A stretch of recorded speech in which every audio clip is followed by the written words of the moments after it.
Now next tonight, to the row over cost-cutting plans for nurseries with low attendance rates in the Borders, which were at risk of closure. It's been a long-running issue, this one, hasn't it? So the council's latest proposals involve moving nursery pupils into primary school classes at 5 of the locations to try to keep services running. A teachers' union, though, says it's concerned about the impact on school staff and is calling for the council to stop the plans. So our reporter Isla Todd is live tonight in our Selkirk newsroom for us. Isla, you've been following this story for some time now. Can you tell us a bit more about this latest development?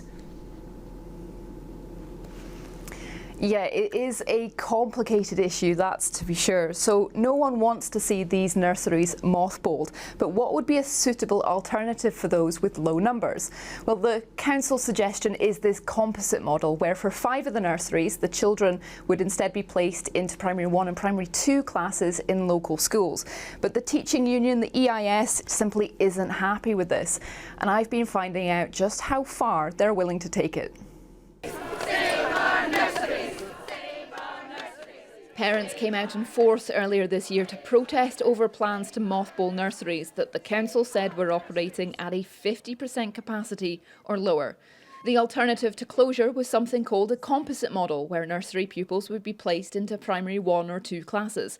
Scottish Borders Council called this idea innovative thinking, but the teaching union EIS says children's care will be compromised. We object to the confusion of roles for the teachers concerned. If a teacher is in a nursery setting, they're a teacher in a nursery setting. If they're a teacher in a P1-2 class, they're a teacher in a P1-2 class. Their roles are very clear. If you amalgamate the two and do not have the necessary adult-to-child ratio to ensure that everybody's needs are met, then nobody's needs will be met. The composite model is planned for 5 nurseries: Channelkirk, Coburnspath, Ednam, Walkerburn and Yetham, which is due to be introduced in the new term in August. In a statement, Scottish Borders Council says early level classes are particularly well suited to the context of a small rural school and support a holistic, child-centred approach to learning. The settings will be staffed by experienced teachers, all of whom are trained and registered to deliver education for children aged 3 to 15 years, and early years practitioners who are enthusiastic about the opportunity to work collaboratively in this way. Compromise, it's all about finding a balance. Just a few months ago, emotions were high. Parents were protesting outside council headquarters against plans to mothball their local nurseries. The composite model was brought in to level that out. But now the EIS is pushing back, and some parents agree with that.